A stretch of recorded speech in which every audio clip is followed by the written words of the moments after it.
And malnutrition in India is not necessarily caused by a lack of food, but it's a lack of proper nutrition, a lack of micronutrients.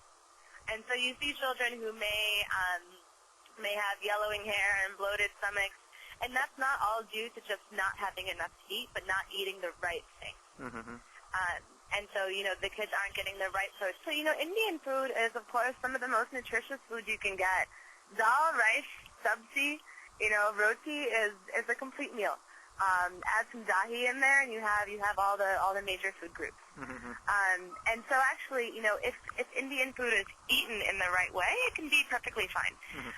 Of course, because it's vegetarian, people need to make sure that they're getting enough proteins from other sources.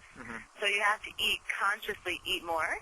But that's not really what the problem is. The problem more is the fact of not having enough of those nutritious foods. So oftentimes we'll see kids who are, a lot of the problems is kids under 2 years old. And with those kids, a lot of the problems have to actually do with breastfeeding. Oftentimes there's all of these myths surrounding breastfeeding.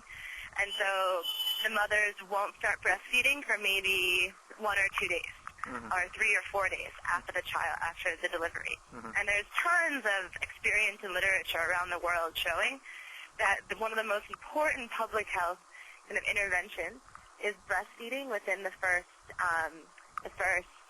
1 hour, 1-2 hours.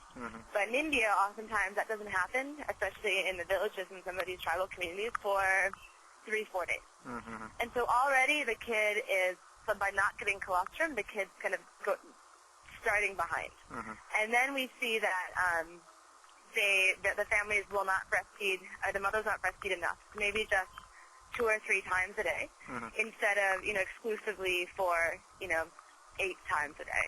And then we'll see actually that at 6 months, when a child should, still be breastfeeding, but start weaning and start on other foods, they will keep just breastfeeding the child up until maybe 1 year. And so the child will not be getting proper complementary foods as they are, getting older. So kind of a lot of the problems with malnutrition start kind of at that age, between 6 months to 2 years old. And then from there, oftentimes it's just the wrong food choices. Where mom and dad will be busy in the field all day. They won't have time to cook, so they'll go out and they'll buy the kid a packet of biscuits. And they'll give the kid biscuits, where biscuits have no nutritional value. And they're actually more expensive than just buying some dal and rice. And so that's actually the same problem, we see in my country, in the U.S., where we actually have an overweight problem. There's tons of children who are obese. And it's the same type of problem. Mom and dad are too busy working all day. They buy the kids some McDonald's, or some fried food, and then the kids become unhealthy that way. And so it's, completely different sides of the spectrum. But it's the idea that a home-cooked meal can be cheaper and have more nutritional value if it's the right thing.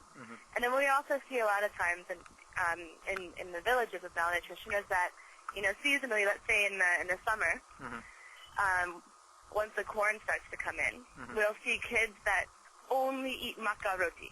That's it. Makka roti, breakfast, lunch, dinner, that's it. And while, makka roti is delicious, it's one of my favorites, it doesn't really have very much micronutrients in it. It's pretty much just starch. And so when kids are just eating that, they're not getting the essential vitamins and minerals that they would get from having more dal and some fruit and some sabzi. And so really what India's advantage is yes, India has rates of malnutrition as high as some areas in Africa, but India doesn't have the same cause of the same problems as, say, malnutrition in Somalia. Well, so in India, we have the resources. We have Indian food, which is some of the most nutritious food. India is an agricultural exporter. So you do have the possibilities of having enough food. But what it comes down to are problems and kind of connections. So we have government programs. We have ICDS. We have public distribution system, which is the largest public distribution system in the world. We have the midday meal program. We have all of these really well-conceived and well-planned government programs to be able to combat malnutrition, but somehow malnutrition still persists. And that's a problem of connection, not necessarily a lack of resources. India has the full capacity of ending malnutrition, but it's about, connecting those dots, about connecting communities to the resources available. And so what we've seen is that, in a lot of the villages, it comes down to it comes down to knowledge about access, knowledge about proper young child feeding practices.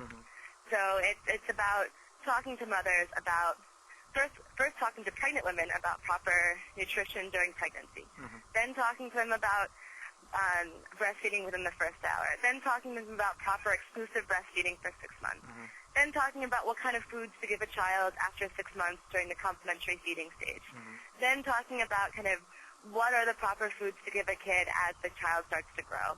And then also we have to then discuss, how to keep a child hygienic and how to have sanitary conditions so that infections don't show up, which, then again causes malnutrition. Another large cause of malnutrition is infection, is diarrhea, is pneumonia, is kind of all these different illnesses that have a side effect of malnutrition.